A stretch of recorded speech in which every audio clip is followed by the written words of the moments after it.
Greetings everyone, Bite here. Today we're exploring Guts and Blackpowder, a game which investigates an alternative timeline where a modern human travels back in time and gives an 18th century peasant a small taste of our exquisite cuisine.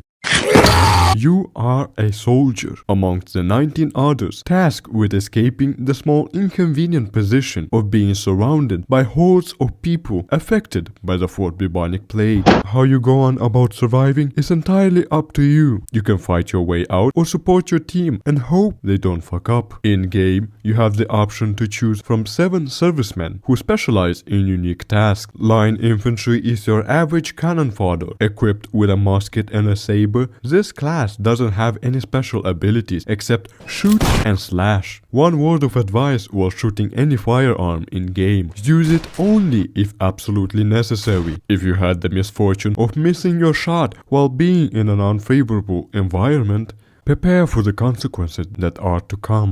Officer, a class with a special charge that is only filled by ripping zombies apart with your sword, making the saber your primary weapon of choice. Once the charge is activated, it will give a temporary anabolic steroid boost to you and your surrounding teammates. Many players take this moment as a divine calling to rush directly into a horde of zombies and get brutally mauled in the process. It is unclear why this happens, but it is indeed entertaining to watch. The Seaman, armed with a shotgun for appropriate crowd control measures, can be of great help to prevent those unfavorable environments from forming in the first place. Musicians, talented individuals that provide small boost to every player in its vicinity. If you want to form a band of your own, you can go to the merchant to acquire more musical instruments, allowing you to form an exquisite composition. The sapper builds structures and barricades that tremendously assist you from not becoming another statistic. While being restricted only to an axe, it can do some serious damage if used correctly.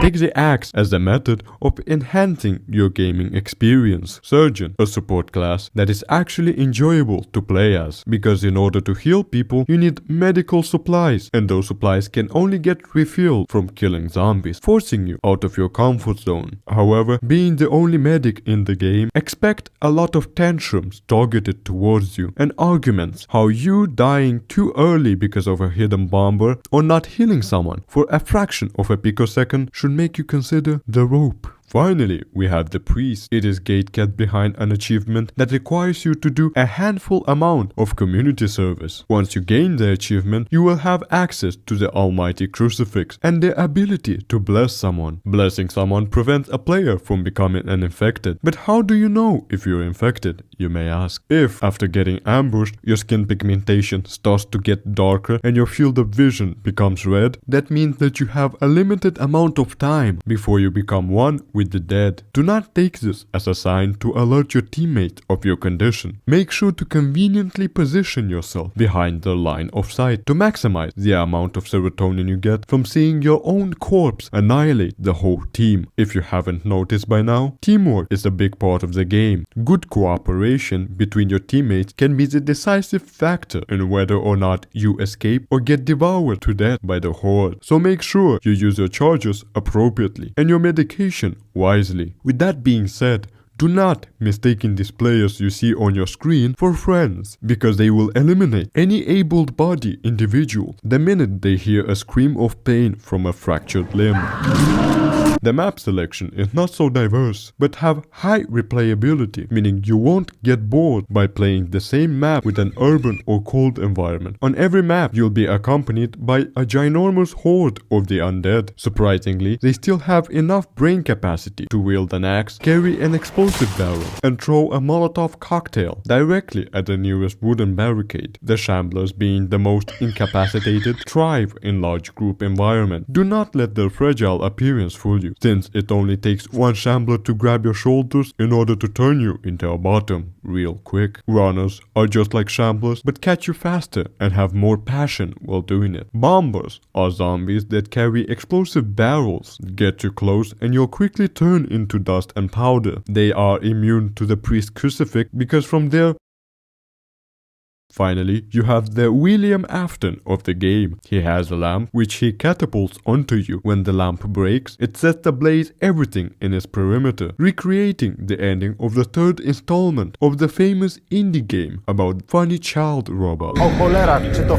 If, by any chance, your hyperactive brain gets bored from using the same weapon repeatedly, you can visit the merchant shop to acquire better weapons and tools that can help you survive longer. Tired of slow reload? Get the carabinier. Want to wait half a minute for a reload? Get the knock gun. Do you want better crowd control measures? Get the grenade. The merchant has it all. To deal with the merchant, you must pay in franc currency. The acquisition of this franc currency is not difficult. You just have to play the game and not die.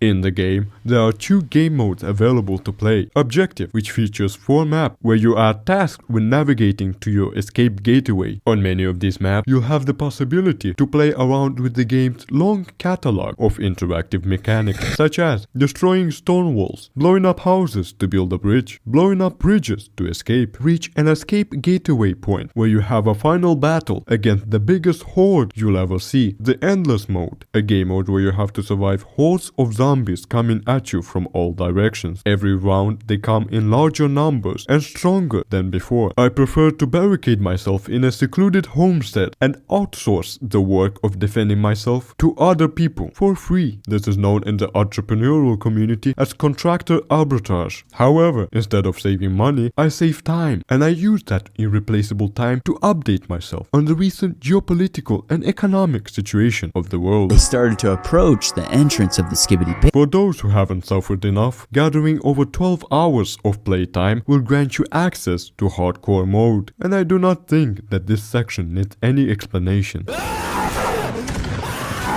Guts and Blackpowder, a fantastic game with remarkable gameplay. I heavily recommend it. If you enjoyed this video, make sure to like and subscribe, and I assure you that I will begin to upload more often, but that's nothing more than just a pinky promise. Thanks for watching, bite out.